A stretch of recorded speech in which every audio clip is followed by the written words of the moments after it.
মার্কিন রাষ্ট্রদূত বলেন, তার দেশের সরকার বাংলাদেশের নির্বাচনে কোনো পক্ষ নেবে না।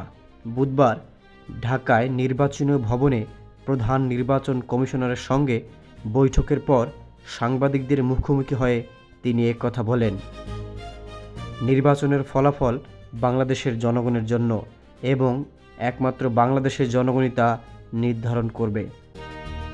এক সপ্তাহ আগে মার্কিন কূটনীতিকদের একটি রেকর্ডের তথ্যের ভিত্তিতে ওয়াশিংটন পোস্ট এক প্রতিবেদন বলা হয়েছে, নির্বাচনে জামায়াত ইসলামী তাদের ইতিহাসের সর্বোচ্চ ভালো ফলাফল করতে পারে বলে ধারণা করেছেন ঢাকায় থাকা মার্কিন কূটনীতিকরা।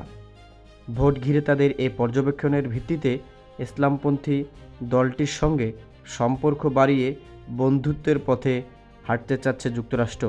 তবে এই কথাটি বাস্তবিক কতটা প্রয়োগ হতে পারে তা দেখার বিষয়।